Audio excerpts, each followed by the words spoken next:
Okay, we'll begin. Hi, everyone. On behalf of Vivi, I'm so happy to welcome you to our webinar today.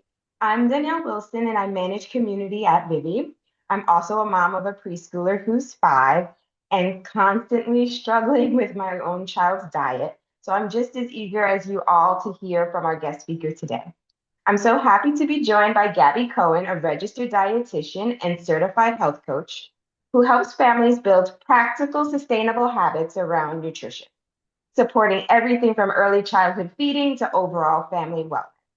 Gabby is a practitioner at the Lambie, a New York City-based concierge medicine practice that integrates primary care, functional medicine, and wellness. For those of you who are unfamiliar with Vivi, I just wanted to give you a quick overview of what we do. Vivi is on a mission to reinvent childcare and early learning for today's families. Currently, we have 12 campuses in and around New York and Westchester, including a brand new campus that's opening up in Gramercy. We specialize in early learning and care for children ages 6 weeks to 5 years old. And we also partner with employers of all sizes to bring childcare and early learning to the working parents as a benefit. At Vivi, we truly believe it's our mission to support the whole family, not just with high quality learning and care, but also with education and resources for those early years, which is why we're hosting this conversation today. Before I get started, I wanted to share a few program logistics and then we'll dive in. First, I just wanted to say thank you all for making time to join us today. I know you have so many things to do, and we're grateful you could carve out some time to join us for this conversation. Thank you. We'll have about 45 minutes together. Gabby will use the first 30 minutes or so to run through a really great presentation. And then together we'll go through some of your questions. This was such a hot topic. You guys have sent so many thoughtful questions. The chat function is open, so feel free to drop in anything you'd like to ask anytime during the webinar. And we'll do our best to get to as much as we can in the time we have together. Finally, I just want to acknowledge that feeding our kids is a huge topic.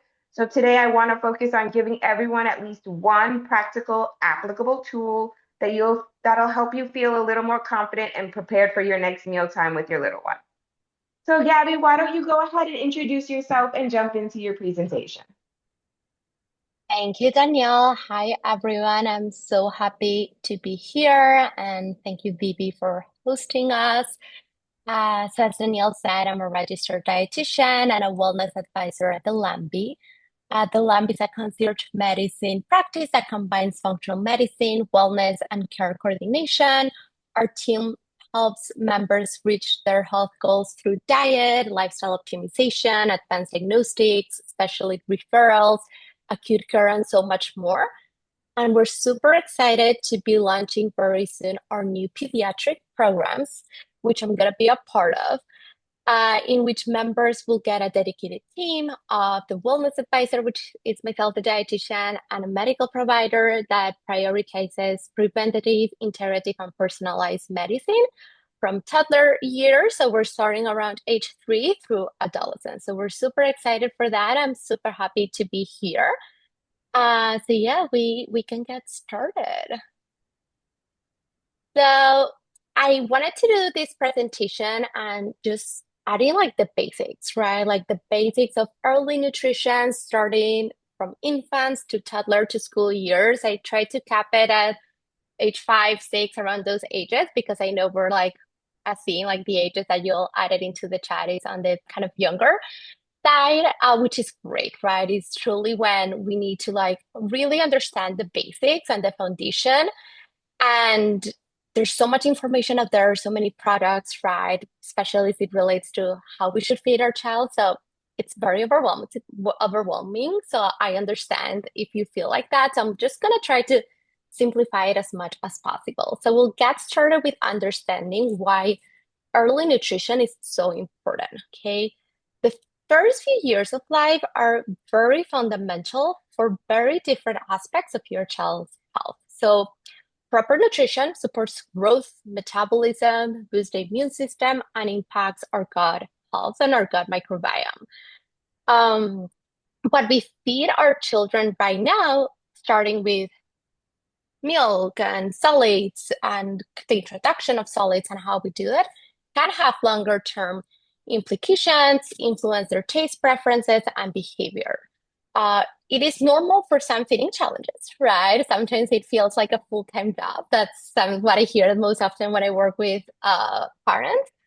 But it's really, really important. So hopefully I'm here to just simplify that for all of you. Gabby, you mentioned a gut microbiome. What exactly is that? Yeah, so I'm a huge fan of talking about the gut, and I added that into many parts of this presentation because it's especially important for the early stage of feeding. So our gut microbiome, so our gut is part of our digestive system. Our digestive system starts from the mouth and it goes all the way through our stomach and down there, right? It's not just on our belly. And our gut is the community of organisms that resides not only in our digestive system. So the microbiome is the community of bacteria, fungi, viruses, hopefully beneficial bacteria, which is part of like the probiotics that we may get from food or supplements or things like that. And sometimes there could be some unwanted ones. And there's a microbiome in very different parts of our body, including our skin, our gut, which is part of our digestive system, our mouth, and it actually has a huge impact on our health. And it gets built and developed on those first 3 years of life, actually, right? So a lot of like the recommendations that I'm going to be talking about and just the basics, it's related to like just how can we make sure we are optimizing that as much as possible. Amazing. I didn't realize like it was such a high percentage that uh Yeah, so our immune that's it. system lies on our gut, right? So that's why a lot of research, especially in like the functional pediatric space, it's on kind of the associations between wide a gut with a good variety of like beneficial microorganisms versus one that's more unbalanced and how that correlates to how much kids get sick. And also something that Yeah. I love to talk about is gut resilience. So what we wanna always work towards is that, which is like obviously kids are get sick, especially when they go to school, outside to the real world, etc. So the important thing is how fast can they get back up after getting sick, right? Like how can we optimize that recovery? And that has to do a lot with like our internal body, right? Which has a huge impact from the food as well. Definitely. Yeah, so I wanted to start off by sharing my favorite feeding framework. This is based on something that's called a responsive feeding approach, which is based on a division of responsibility. So it's basically when we talk about feeding your child, how are the responsibilities divided? Okay, who's in charge of what? So in this framework, parents decide what is eaten, when is eaten, and where it's gonna be eaten. And then the child decides whether and how much they're gonna eat. I know this Yeah. can bring up like some controversies and that because it's like, what if my child never wants to eat at mealtime, right? What if like they leave all the food on the table, right? So there's a lot of things to that we could talk about this, but especially because I'm seeing a lot of infants ages here in the chat, right? If we could focus early on like building consistency as much as we can, right? Through like this structure, schedule around eating, expectation around meal times at home, right? We have much more success on supporting our child's appetite regulation and less mealtime conflict. So a little bit of like the behavioral concerns that may come up at meal times, which can come up at older age as well. Okay. And this also helps with the variety, right? And ensuring they're getting a good balance of nutrients, which we're going to get more into that later as well.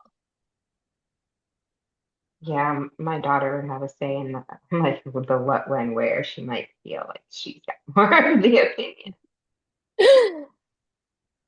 Okay, so I wanted to divide the priorities by ages. Okay, so we'll talk infants now, then we'll talk toddler and then school age. There's obviously things that apply to every stage in childhood when it comes to like their health priorities and nutrition, but there's like just some things that it's important just to keep in mind and to know. Okay, so we'll start with infants, which is up to 12 months, 1 year. So their main source of nutrition should be either breast milk or formula. Okay, we don't want to give cow's milk prior to the year. It's contraindicated. The priorities, iron-rich foods. We can talk a little bit about like deficiencies and supplementation later on, but iron deficiency is one of the most prominent and common deficiencies in infants and early ages. Childhood, especially if we are breastfeeding, breast milk does not contain enough iron, so you'll usually need to supplement your child with it. Super important. And depending on the formula as well. When we are introducing solids, okay, usually it's very individual, right? But usually we recommend introducing around a 5, 6 months. Okay, we want to make sure that your baby can sit upright before starting to eat. So you'll want to check in all of that with your pediatrician. But that's usually when we start introducing solids. Okay, when we are introducing solids, we want to prioritize as much as possible, whether you do pureed food or you do like the whole food, more of like a baby-led weaning approach, giving the whole food in its natural form. We want to try to avoid prior to the year adding any sugar or salt so they can really like experience food, especially fruits and veggies, which is what it's introduced first in its natural form, because we know that today's world and society, they love like just masking all of that. So we want to make sure they get exposed to that and they learn that way, right?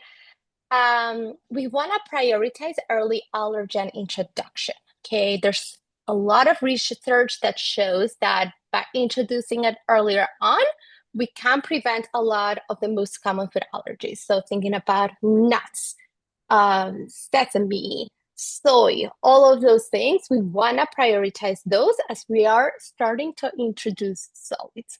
And we definitely want to avoid honey because it has been associated with a higher risk for botulism, which is a toxic bacteria that we definitely want to avoid. And yeah, and again, going back to our gut microbiome and gut health, such an important stage and something that I'll try to pull back always. Early diversity supports the microbiome. Okay, so the fiber that we get from food, just so to put it in simpler words, from like fibers usually on like different colors, and the phytonutrients, which is like those beneficial nutrients that are on the different colors, which usually are fruits and veggies, like real colors, is what helps with that diversity, which is the most protective for our immune health, both as children and as adults, but especially for children as like they're continuing to develop their immune system. Okay. So we can go to toddlers around age 1 to 3. During infancy, growth is really fast. So the rate at, at which they're growing, for example, in height and everything, during toddler uh, years, it slows down a little bit, which that can cause a lot of appetite variability. So it's like, why does my kid like that? This is one of the most common questions I get. Is like, why does my kid is one day he's super hungry, want to eat all of the time, and then the other day no interest in food at all. That's Yeah. normal. Those are part of like the eating behaviors.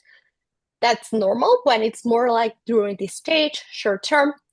And that's why having like structured meals, snack times, right? Like offering that without like that pressure force feeding, going back to that responsive approach can help, especially at this stage, but normalizing that, right? Which I know sometimes it can be like, oh, I Hmm. don't like kind of that variability, but it's part of the normal growth. Okay, Yeah. our body's focusing on developing other things rather than growth at this time, like the motor senses, social skills. So that's all that's happening during the toddler age.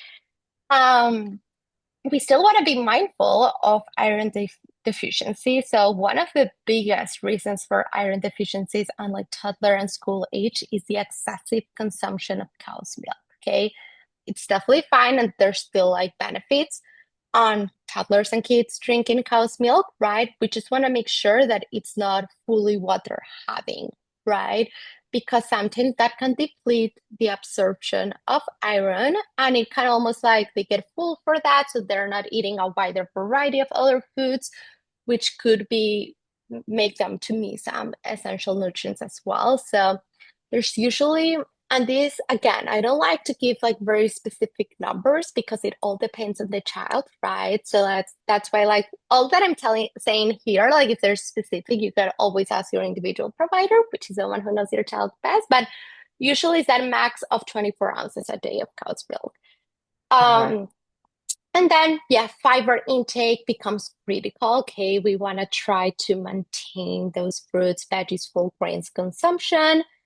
And we want to be mindful of processed foods, right? Which I know that's a big topic. We'll definitely circle back to this and talk about this. I'll say so we don't panic. It's like, it's not that I'm never going to say like absolutely zero processed foods because that's not realistic. But thinking about what are the better options and what are the ways that we can naturally incorporate the whole foods as well.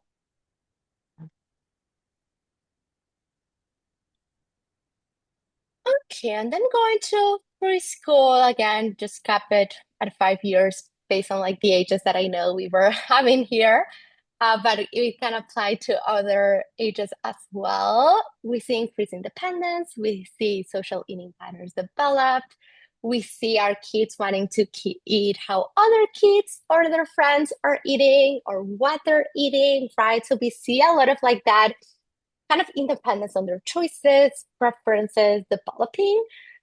Sometimes, and I think going to that, like, we're not always gonna be able to control what they're doing, they're eating at their friend's house or at school or at their grandma's house, but that goes back to just prioritizing a balanced, consistent eating structure and meal times at home. Right. I always try to like take it back to that in like a flexible manner because like being too rigid kind of often backfire later on as well. So the focus here, this is kind of the picky eating phase where it tends to come a little bit if it shows up. And we'll talk about picky eating at the end of the presentation because I know that's a hot topic as well, but this is usually when it shows up. So like my main suggestion to navigate picky eating or prevent it is just repeated exposures. They're not always gonna want it, they're not always gonna eat it, but the more consistent we present something, the more likelihood they may try it or they may like it. And that goes to like the variety as well, which supports our immune system, making sure we're meeting our needs. So it all gets connected.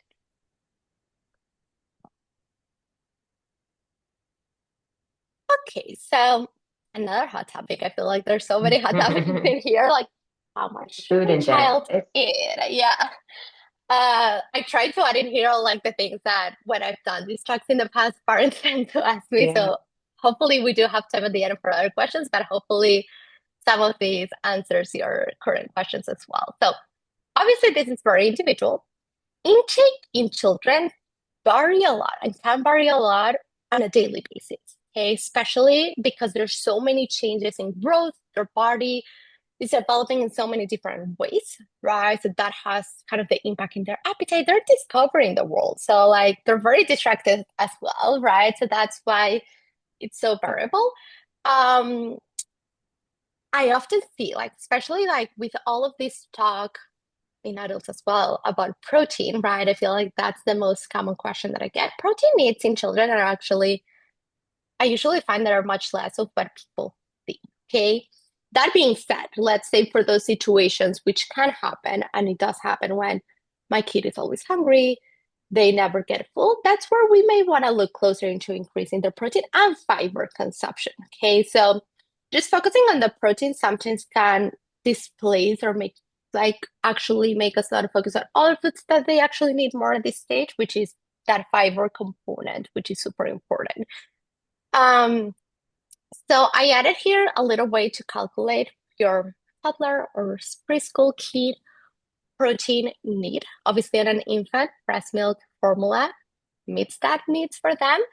And in the next slide, if we want to go over to it, I think I added, yeah, some examples so you can see these and understand these numbers in real life. So for example, for a toddler between age 1 and 3 with this weight of 26 pounds, their needs are 13 grams of protein. Okay, 13 grams of protein can be met by 1 egg, half a cup of yogurt, and 1 tablespoon of peanut butter. Okay, so simply by those things can be met. Does that mean that they should that this is the maximum?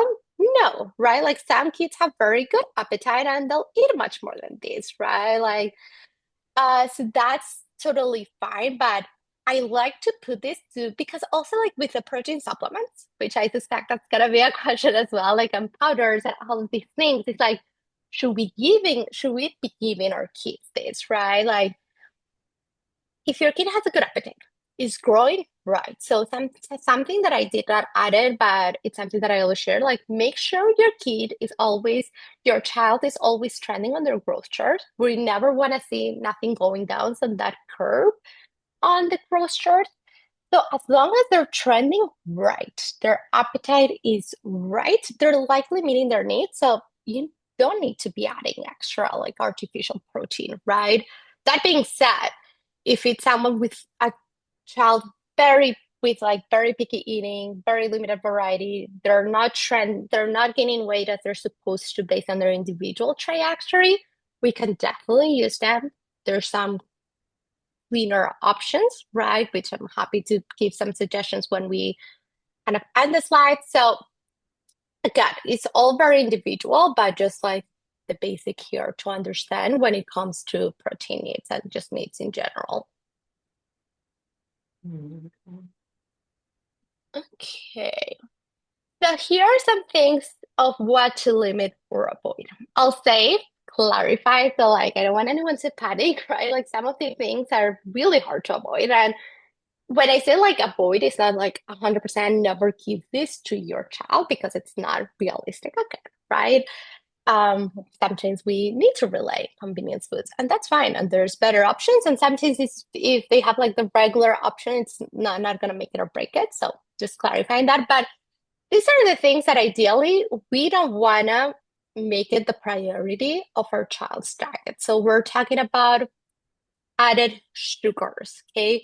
We want to try to keep it to less than 5 grams per serving. So what I always recommend, when you look into a nutrition label, which is on the back of most of the products you buy, first look at the added sugar. Again, for a child, less than 5, ideally, okay? Then look at the ingredients. You want to make sure you kind of understand the words that are on the ingredient list. If it sounds like things that you cannot even pronounce, it's likely not the best thing to give to your child or to have consistently in your pantry or your kitchen for your child to eat. Okay, so that's kind of the simple way to do it. There has been a lot of studies. I added some of like the components here, which some of you it's like what are these? Okay, but these are some of the things that in research, especially like food dyes, which I know it's also something that a lot of kind of there's been a lot of talk about. There's been a lot of actual like research and randomized control trials that have showed that especially for those children that are more prominent to like behavioral problems or are showing like behavioral Yeah. problems or are on the spectrum or are showing like ADHD type behaviors, these types of additives, which is basically what's added to natural ingredients, to natural foods, it's exacerbating those symptoms. Okay, so especially if you have a child that's showing any of those behaviors or symptoms, those would be the moments in which I would watch out more for the ingredients that are in the food that we're given. Okay. I don't see it here. I'm not sure where it lies in the midst of everything, but I'm constantly looking at labels and or have seen on social media like bioengineered ingredients. Like, where does that fall? And is it something to limit, avoid completely? So yeah, I think I should have added this. Like anything that's like not like natural, we do want to limit it in some way because we don't necessarily, unfortunately, in the food system, especially like for same with bioengineer, like the natural flavors, right? Or like added things. Like there's a lot of marketing that goes on into our food system, right? And a lot of processes that they're truly not transparent in what it involves or what they're adding. So with a bioengineered food, like what do they truly have? We don't know, right? With the natural flavors, they actually don't have like strict guidelines and like sharing us like what are those flavors? What are they are Mm-hmm. adding, right? So in those types of things, right, I opt to not get those products, especially bioengineered, because it can contain a lot of hormone Okay, digestive more gut disruptors, right? So that's a got little it. bit of like how it affects us, especially like so our skin is often a reflection of what happens on the inside of our body. So eczema, super common in kids, right? A lot of these things affects more of those sensitive individuals, right? So like Yeah. that's where those are the situations in which I would try to be more mindful and strict about those ingredients. I always recommend going through, for example, the organic label tends to have the strict, like the USDA organic tends to Mhm. be have like the stricter guidelines. So like if it contains organic, you're likely on a better space in that sense, at least for the processed foods, right? With the veggies and fruits, there's like the 30,000, which is usually what I suggest to like primarily focus on because I know sometimes getting everything organic can be expensive, right? So like just to make it approachable, at least those 12 foods that get tested is what I suggest. But with processed foods and that comes in a package, that's usually what kind of provides more transparency on like how it's processed. So then we talk about what to try to limit and then what we want to prioritize, right? And give more. And I would say like, especially with children, they do a lot of things by example, right? So like they try to mirror what they see, right? So all of these foods, it's something that I would prioritize for the whole family, especially if we do family meals at the table or we do like kind of meal planning for the whole family. Um, it's something that we'll can benefit from. So just going back to our simple natural form foods, right? Our fruits and veggies, all whole grain and fiber, our healthy fats, omega rich foods, that could be another deficiency. So like kind of that we could get from like the fish, the nuts, the flax seeds, the chia seeds, all of those things can be great for children as well. Iron rich foods. I know we talked a little bit about kind of iron deficiency. So here are some foods that are good to prioritize: dairy and probiotic rich foods. So probiotic is what feeds our good bacteria and our gut, which we talked about. The probiotic rich foods usually comes with like the yogurt and all of that. I think actually now we're gonna go into talking about gut health. So I can start talking a little bit more when we get to those slides. Okay, so I know I've already like mentioned some of this stuff because if you didn't realize, it's probably my favorite topic to talk about. But just again, just to put it here in case we're not super familiar with gut health, here are some basics. So, as I said, our gut microbiome supports our immune system and the developing process of our immune system, our digestion, inflammation regulation, and it's built through diet diversity. So, like, kind of that said of like the more colors that we have on the plate, the better. I know sometimes that's very hard to do with a child and like that being something that they're interested on, but it's kind of that, right? It's slowly being creative on how can we do that in a way that they're interested to eat it. Um, so there's been a lot of connection with gut health and like when our gut health is not in balance, like how can that affect that, especially in children? So we talk about eczema, which is in our skin, a lot Mhm. of behavioral concerns when it comes to mood, irritability. Um, again, just a lot of associations. So that's why, especially in our pediatric program, we're making it our priority to support our members and families with. And yep, here as we talked about probiotic foods and fiber, best way to support our gut, especially from those early years. Bananas, oat, fermented food, bone broth could be a very easy way to support that. So like cooking your grains, your rice in bone broth, it can be a way Never to thought about. like, yeah, it can be a way to like boost the food and something you can do for the whole family as well. So this applies for everyone. Okay, so lastly, before we get to some questions, we'll talk about picky eating. I've worked with a lot of picky eaters since children to adult age. Picky eating can be normal, but we need to differentiate when it can be normal versus when we should look closely and be a little bit more concerned about. Um, so as we talked, it usually peaks around age 2 to 4, right? And it's just like the normal appetite variability, right? Like kids are getting distracted. There's so much they're learning. So they may not always want to eat. They may, always want to eat the same things. They may not always want to try all the veggies and fruit and fiber that you're trying them to eat, right? Um, Common patterns, preference for just a couple number of foods, variable appetite, food refusal. Some of this is normal. Okay. The key is try not to panic, and we'll talk about the tips later on in the next slide, but this can be normal. Then we'll talk about when is that normal if we go to the next slide. So when we have, okay, now looking at these like 15 and 20 foods, maybe a lot for a kid. To like that's just like yeah, maybe now that I'm looking at it again, I would put like less foods when it's not normal, but I have had kids. There's something that's called RFID, which is actually an eating disorder classification, which is avoidant restrictive eating disorder, which is kind of the diagnostic name for when picky eating becomes clinically concerning, which is common in some children. What I tend to see with this type of patients when I work with them is that they only have something like 3 to 5 foods they eat and nothing more. Obviously, that Yeah. can cause a lot of deficiencies. Okay.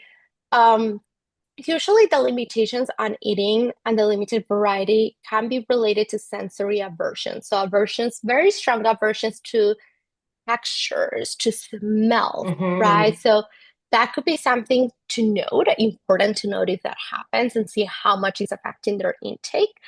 Gagging or vomiting, a fear of choking or vomiting, or like a very strong fear towards food. So something that becomes very, very disruptive, including to their mental health and behavior. So that's where picky eating can become a more clinical concern that you should bring up these observations to your pediatrician or if you're working with a pediatric dietitian, because they can help assess if it actually needs a more clinical treatment approach versus just let it pass. Okay. Um, so yeah, that's kind of the biggest differentiator of like when is something that you would want to pay more attention to. So when managing picky eating, okay, and the best way to try to increase variety in general, when that's something we want to work towards, repeated exposure. So constantly, like research shows that it takes for someone to like be presented with the same food 10 times in order to be able to know if they like it or not. Okay. Right. Because the first time something they're not gonna want to eat it, but at least even if like they touch it, remember like especially Hmm. because I see a lot of kids under age 1 here, and they're probably in the stage of like introducing solids, right? Like don't be so concerned if like they don't fully eat it, but at least let them like explore with it, like touch it, get familiar with the different textures, colors, and smells of food. That's the best thing that we can do at that stage, okay? We want to try to have a neutral approach and vocabulary towards food. That's super important in many different aspects to foster a healthy relationship with food in our children's, also when they're adolescents as well. A good strategy is food chaining. So it usually means like pairing the new food with a safe food, something that we know they like, we know they feel Yeah. comfortable eating. So that's the best approach. We want to try to avoid force feeding.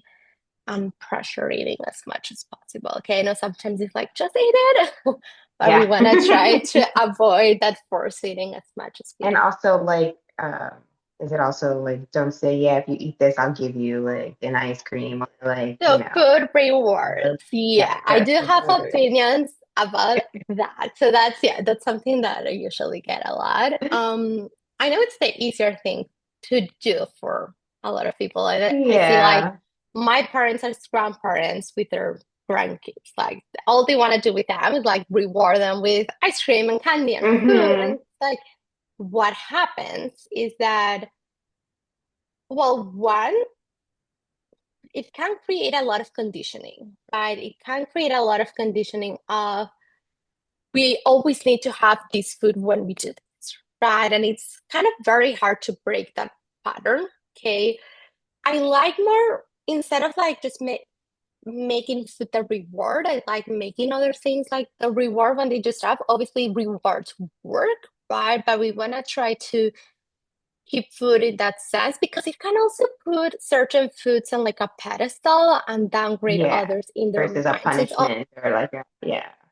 exactly. So they start feeling like, oh, if ice cream is always the reward, then it's something that I always gonna want. It's something that's amazing, right? Like, why does like the fruit or veggies never the reward, right? So it's like so like obviously in our mind, like we can understand that because we may be already so conditioned to like that Yeah. sweet and processed food and all of that. It's like, oh yeah, we want that. Like our brain craves it. But for a child, like they start making different associations, right? As they're starting to learn food and all of that. So definitely something for that as well.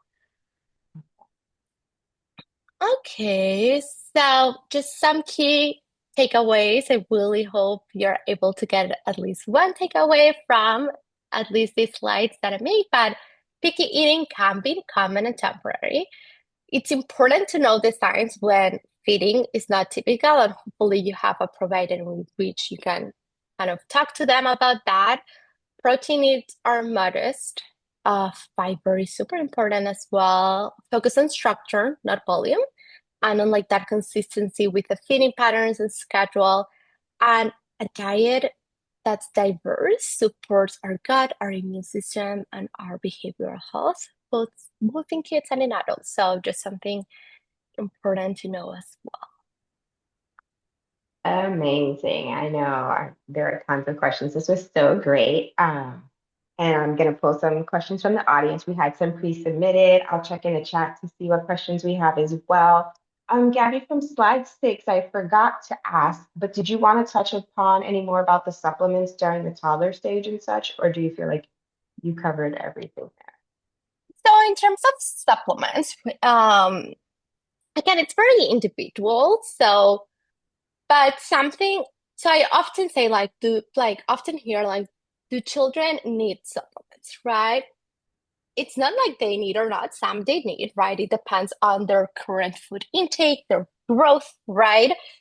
Um, there's if they need supplement, there's definitely good supplements to give them, right? But that should be always guided by your child's individual practitioner, right? Because it's who has their whole history. But just in general, some common supplements that some children need, iron, definitely like the biggest one, especially in those early years.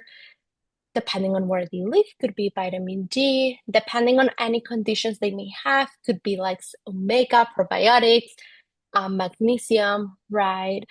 So there's child-specific supplements for some of these supplements that also adult needs, right? But same with adults, it should always be guided through an individual provider and specifically with like protein powders using that. I'll say like it's not bad to give your child protein powder as long as you're giving a child portion of it, right?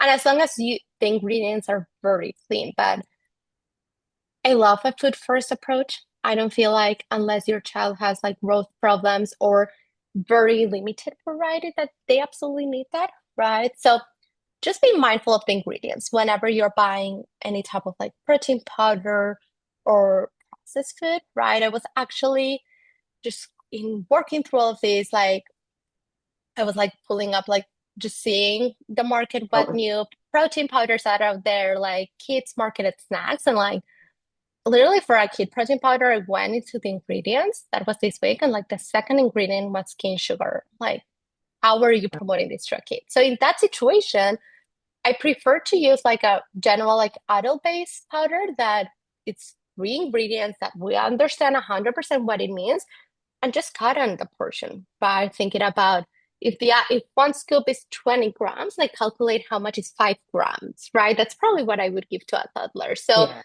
that's just to understand that sometimes not all these kids marketed like protein powder snacks things are the best options. Sometimes just like the basics, general snacks and foods tend to be better, right? The simpler, the more you can understand the ingredients when it comes to snacks, food supplements, the better it is. No, yeah, protein is definitely a big conversation in our household. I have a 21-year-old who's genetically always been on the slimmer side, and he wants to buy all those protein supplements and powdered shakes and stuff like that. And then our daughter, who's just really, and it might be a texture issue, never been a fan of like meat, like she's not a very big meat eater or eggs. So I'm definitely curious about what's good and not. Okay, so from some of the pre-submitted questions, one of the first we received were, I'll be honest, I sometimes rely on convenience foods like packaged snacks or quick meals. So how do high sugar, highly processed foods and diets heavy in added oils actually impact development in children ages 0 to 5, from energy and mood to long-term health and habit? Okay, so I know we talked already a little bit about the sugar and some ingredients or like marketing things that may be on some of these foods. With the oils, I think we didn't talk about that. There's, I know, another conversation going around seed oil. So, but basically, seed oils are our omega-6 fatty acids, okay? Which we need some, but we don't need too much because we want to have more like a good balance of the omega-3 versus omega-6, right? And in our society, which our diet tends to be like higher percentage of like processed foods and a lot of these foods that are cooked with these oils, that ratio that we want to have of omega-3 versus omega-6, it's more omega-6 and we want more omega-3. So that's just like the basics to understand where the seed oils conversation comes into place. Um, I wouldn't say like it's 100% avoidable, and it's not that by itself is something that's bad for you, right? That being said, the overall, like you want to make sure, like I will say the 80% of what your child eats, maybe if it's from home or like just try the majority of the things that you buy to just have better ingredients. Okay, so in terms of the oil, if you have oil for cooking, like avocado oil, Mhm. coconut oil for say, like baking. I like avocado oil for higher heat because it has like it gets less oxidized. But like olive oil, like a good quality olive oil, there's nothing better for you than that. Okay. Um, Even ghee and butter, right? Especially for the early ages, it can help with the neurodevelopment of kids, like the brain development. So all of those fats we need, right? But in terms of like the seed oils, maybe not using that at home, but if one product has it, it's not the end of the world. What we want to make sure is that we are not always giving like all of the snacks we're sending to school, for example, or just packing for our child or giving them at home are like excessive added sugars, right? Like there are some options that are less, right? For snacks, there's some snacks that could also be prepped at home. It doesn't need to come to a package. And yeah, we're gonna want things and need things because of life that comes in a package. And not everything that comes in a package is bad, but we do want to try to go with lower added sugar as much as possible and just go through like the organic, non-additives, non-artificial diets as much as we can. Okay, obviously we cannot prevent what happens at a birthday party, right? But what we can control without going too crazy, it would be that. I would say like if I were to choose one thing to focus on is the added sugar, try to limit to less than five, okay, sometimes 10, like kind of what the snacks are we're Right. giving in that sense. It would be a simple thing that I would try to prioritize because it can be very overwhelming. A personal question. In cane sugar, like, is there a difference between the type of sugars? My husband and I are always reading the labels and looking at the juices, and he's like, "Well, this one's made of cane sugar, so it's got to be okay." And No, I'm not cane really sugar sure, is white sugar is the right? Like, same it's just sugar. like Brown sugar, different. it's all the same. The only thing that's different is the sugar, the natural sugar from fruit, right? Or kind of from Right. those foods, even like from like dairy products that have lactose, which is a sugar. Like that type of sugar get processed different because they're usually part of the food. For example, an apple has sugar, but it also, Right. which is a fructose, but it also has fiber. So when you're eating it, your blood sugar is not spiking as much as when you're eating just something that's majority white sugar and not fiber to like balance that in our body. And the problem when we have those spikes, it's especially in kids, we start seeing these behavioral Hmm. changes, right? Like the Yeah. hyperactivity, sleeping problems. It's not a coincidence. There's actually a real correlation, right? So that's kind of where we want to try to find the balance for sweetening. I know that's a common question, so I can quickly talk on that. I tend to recommend doing some like after the 1 year, okay? Like the first 2 years, we want to try to avoid adding sugar as much as we can. I Yeah. would increase that until age 2. I don't feel there's a need for that. But afterwards, just raw honey. Like there's a lot of antimicrobial, which is like fighting viruses and bacteria and things like that benefits in raw honey. So give at least something that's gonna sweeten, that's gonna at least give additional benefits, right? Um, there's also sugar substitutes. There's not a lot of research, actual like research that shows the long-term effects of a lot of those. For some, yeah, but of like Splenda, I don't like it. I don't think a kid should be eating foods with those types, but like stevia, monk fruit, like there's really not a lot of research that shows, so that's why we try to avoid them as much as we can in children. I know that's Mhm. usually another question of like those Yeah. substitutes. Yeah. Okay, another question I have was, I love this one about the apps out there because this is something that has absolutely changed in between my first and third child. One parent asked, I've been using the Yuka app to look at how healthy foods are and aren't. Are there other apps that you would recommend? Yeah, I love the Yuka app. I think for all of these apps, I try to tell my clients, like, look at them as like a learning experience. Like, I don't want to be something that you're totally dependent on it because, again, these Right. are the kind of things that can make you go a little crazy. But just like using it for a month when you go grocery shopping, it can help you understand what's in the food that you're buying. And not only food, I Mm-hmm. think they also do for like household products, cleaning products, and things like that, which I think is great. Some apps that I love, well, something that I love supporting the families that I work with is like meal planning, menu planning. I know like that's a big thing, especially when you have like Mm-hmm. multiple kids to feed with like multiple preferences. So there's like an app, I think it's called, I think I wrote it here. There's Ollie and Little Lunches. Little Lunches is specifically for baby toddlers, and they use like AI so you can like add in your individual things of like this kid like this, my other kid like that, and it helps you come Okay. up with like ideas, which I Yeah. think oftentimes a lot of like the anxiety that I think that I hear from parents when it comes to feeding their children is like, what do I give them for dinner? Like, how do I need to think about like a dinner 5 days a Totally. week, right? Like that my kid is gonna eat, that's gonna be nutritional, adequate, and balanced. So I think a combination of like an app in which you're learning the ingredients for the short term, because ideally you don't need that forever, and like just like some meal planning support. Those could be our cool resources that are out there. I love that. Now I'm gonna have to check those out too. Yeah. Um, okay, we got this question from a parent that says, what are some good and nutritionally balanced vegan snack options for toddlers and preschoolers, especially nut-free ones because our daycare is nut-free? Okay, so let me think. I love the fruit bars, but the fruit bars that in the ingredient is just the fruit. Okay, there's some that Right. is like it's not like a fruit roll, like the fruity roll that I used to have as a child, When we which were had a kids, bunch of yeah. sugar. I'm like Yeah. the ones that are just like the fruit. I know like Trader Joe's have some. There's the That's Eat brand, which I love. So this could be just good thing to just pack and combine it with other things. That is. I like substituting for not free and like for schools, I like using sunflower seed butter.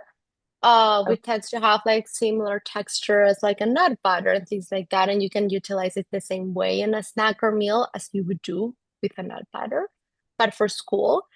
Um, and then there's the lesser evil brands. They have like these puffs, which are great and easy to choose, especially for younger kids. Clean ingredients, you'll understand everything that's on the label.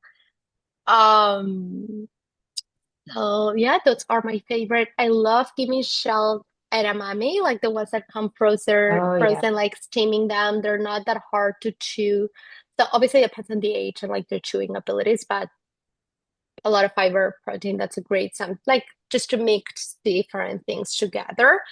When doing like unless you're giving like a couple packaged things, which again it's not the end of the world, but when doing if you're doing little snack boxes, which nowadays they have a lot of these on Amazon, like adding different colors and like mixing in, Mhm. you can mix in the cookie, like it's not a bad thing to do. We also don't want to restrict 100% of our kid for something because that can backfire when they're older, when they go to their friend's house. But just making sure there's always color and a fun thing, that combo when they're older would work as well, just for that balance.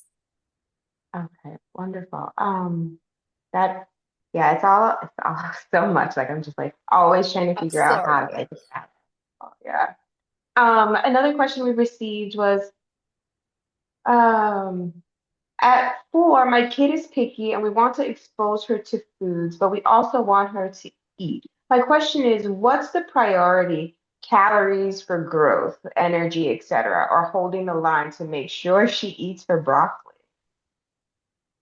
So